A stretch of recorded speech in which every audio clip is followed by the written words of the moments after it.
Hey guys, Johnny Coombs 2000 here. Welcome back to Capcom Arcade Classics Volume 1, my personal retrospective of some of Capcom's best arcade games. Today I'm going to be looking at a rather obscure Capcom title known as Mega Twins, or otherwise known as Cheeky Cheeky Boys. A game that can be fun to play if you let yourself go and use a bit of imagination. So what's the deal with this Capcom obscurity? Let's find out.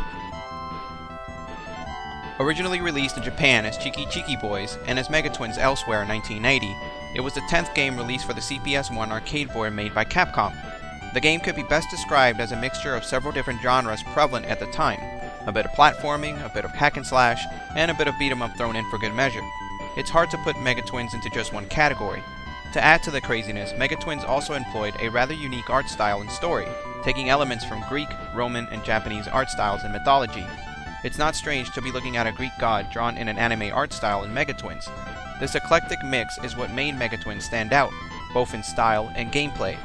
The story of Mega Twins is surprisingly complex for a rather unknown and relatively short arcade game of this type. The land of Aluria has been attacked by a monster, the evil Dire Clown, after enjoying 1,000 years of peace. Given the long-standing peace of the land, there was nobody to stand against the attacking monster, as the people had forgotten how to fight. Luckily, the 15-year-old twin sons of the king have taken up the task of retaking the land of Aluria and bringing balance to the land once more. You'd expect the plot to end there, but it goes even deeper. In order to restore the balance to the land, the twins must find two artifacts known as the legendary Dragon Blue Eyes, which would put everything back to normal. Along the way, they're helped by a mix of strange characters, including gods, goddesses, a princess, and even a strange goat man. That's right, a goat man. This is the type of storyline that would have probably been reserved for an RPG, but Mega Twins was still able to dish it out. From a gameplay perspective, the player takes control of one of the two twins, either going solo or cooperatively with the second player. The differences between the two are minimal, with the blue twin being slightly stronger, while the red twin being able to carry more magic spells. The perspective is 2D, and you're able to run, jump, swing your sword to attack, or use up magic bombs for massive damage at the cost of a magic bomb stock, very similar to desperation moves in beat 'em ups. Along the way, you can collect power-ups, pills that replenishes health, and coins which add to the player's score. Though the combat itself isn't anything to write home about, the levels and bosses are really where the game shines. The twins travel through a forest, fly in the heavens, go underwater, and escape a collapsing castle, all the while battling waves and waves of enemies.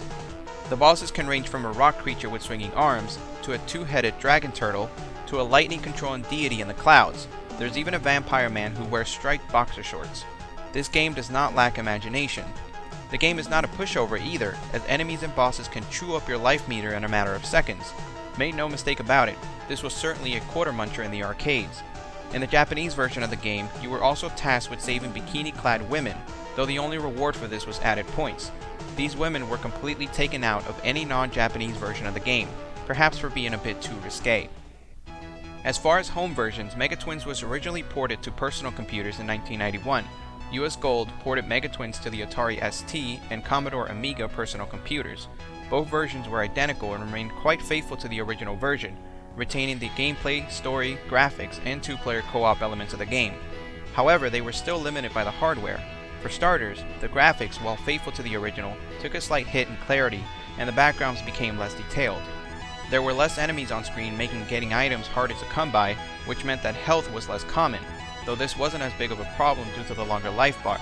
And perhaps the most glaring issue with this version of the game was the complete absence of music, apart from the opening and ending themes, and the game running at a much slower speed than the original. There were also advertised ports for the Commodore 64, ZX Spectrum, and the Amstrad CPC, though these versions never made it past advertisements. Interestingly enough, the Commodore 64 version was actually complete by the time US Gold pulled the plug on its release, with magazine, Commodore format, even hinting at a review in its following issues. Perhaps the most popular home port was the version that saw release on the Sega Genesis in 1993. Interestingly enough, all versions of this game, including the American version, retained the original Cheeky Cheeky Boys name. Up to this point, this was the best version of a Mega Twins home port, with everything being translated very well to the 16-bit console.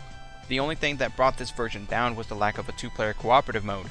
Instead of being able to take on the game alongside a friend, two players would alternate back and forth. Besides that, this was the version that most players probably remember best. A bit of oddball trivia for this game included its connection to Sonic the Hedgehog. Peculiar sprites in the prototype version of Sonic the Hedgehog 2 were first believed to be graphics for unused levels. possibly Hidden Palace or Dusty Hill zones. In reality, they turned out to be leftovers from the Genesis version of Cheeky Cheeky Boys. Another port worth noting was a conversion to the PC Engine CD-ROM, otherwise known as the TurboGrafx CD. This port was released in 1994 by NEC Avenue. Like the Sega Genesis version, this was a near arcade-perfect port, looking very close to the original gameplay and graphics-wise. Unlike the Genesis port, this version brought back the two-player cooperative mode. Due to the CD-ROM format, this version also benefited by having a remastered soundtrack. Unfortunately for some gamers, this version was only released in Japan. And lastly, the original arcade version of Megatwins was included in emulated form in Capcom Classics Collection Remix for the PlayStation Portable and Capcom Classics Collection Volume 2 for the PlayStation 2 and Xbox, both released in 2006. Unfortunately for the twins, we haven't seen much of them since their days saving Alaria. Perhaps one day they'll return and their unique blend of styles will shine once again for the modern gamer to enjoy. Though this type of game doesn't seem fit for a major console, a remake or sequel would feel right at home on a portable. Until then, we only have their arcade game to have fun with. But really, with as much that is offered in this fun little game, that's not much of a problem. I hope you enjoyed this introduction to this little known yet fun offering from Capcom.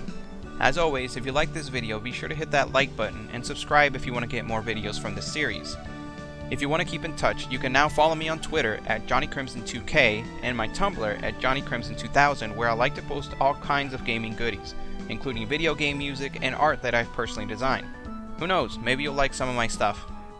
This has been Johnny Crimson 2000, and I will see you in my next video.